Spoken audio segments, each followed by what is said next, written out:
America అధ్యక్షుడు Trump రోజు భారతదేశం మీద పడి ఆడవడానికి లేదా యూరప్ దేశాలని నాటో దేశాలని కలిపి మన మీద తిట్టిపోయడానికి కారణం ఏంటి? రష్యా నుండి మనం ఆయిల్ కొంటున్నామని. మనం ఎందుకు కొంటున్నాం? అమెరికా దగ్గర ఉన్నటువంటి దేశాల దగ్గర నుంచి కొంటే భారీ రేట్లు ఉన్నాయి, $100 దాకా ఉంది. వీళ్ళ దగ్గర 67-70 మధ్యలో వస్తుంది. పైగా ఆ డిస్కౌంట్లో నుంచి మరొక $2 డిస్కౌంట్ కూడా మనకి ఇచ్చుకుంటూ వచ్చాడు. తక్కువ రేటుకు దొరుకుతున్నటువంటి కారణంగా ఒకప్పుడు రష్యా ఉక్రెయిన్ యుద్ధానికి ముందు 2% ఆయిల్ మాత్రం వాళ్ళ దగ్గర కొనేవాళ్ళు. అట్లాంటిది ఇప్పుడు దాదాపుగా హయ్యెస్ట్ రష్యా దగ్గర నుంచి కొంటున్నాం. 40%, 50%, 60% దాకా కొనేస్తున్నాం.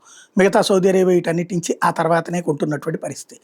ఇలాంటి సిచ్యుయేషన్లో దెబ్బ కొట్టాలన్నటువంటి కుట్రలు ఓ పక్కన, అందులో భాగంగానే మన మీద 50% టారిఫ్లు వేయడం ట్రంప్, అట్లాగే రేపు మందుల మీద కూడా 100% టారిఫ్లు వేస్తాం లాంటి వాగుతూ ఉన్నాడు. అది నడుస్తుంది.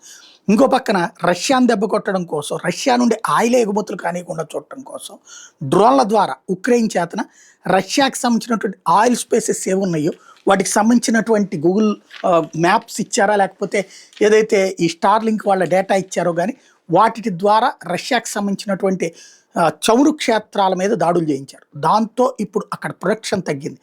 దాని ఇంపాక్ట్ ఇప్పుడు రష్యానే ఆయిల్ని ఎక్స్పోర్ట్ తగ్గించేసుకుంది, బ్యాన్ పెట్టేసుకుంది. డీజిల్ మీద 3 వంతులు బ్యాన్ పెట్టుకుంది. అందుకనే మనం ఉక్రెయిన్ దగ్గర నుంచి కొంటున్నాం డీజిల్. రష్యా నుంచి పెట్రోల్ కూడా ఇప్పుడు ఎగుమతుల్ని నిషేధిస్తూ నిర్ణయం తీసుకుంది.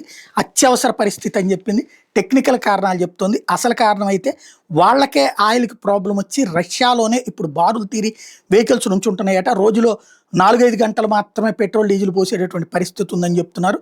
ఇది సరిహద్దు ప్రాంతాల్లో.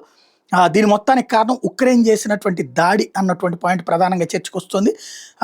ఏదైతే రష్యాలో ఉన్నటువంటి చమురు శుద్ధి కేంద్రాలు, పంపింగ్ కేంద్రాలు, ఇంధన సరఫరా రైళ్లని టార్గెట్ చేసి వరుసగా డ్రోన్లతో దాడులు చేస్తూ ఉండటం. ఎస్పెషల్లీ ఇది ఎండాకాలం, మనకి ఇక్కడ వర్షాకాలం చలికాలం అయితే వాళ్ళకి ఎండాకాలం.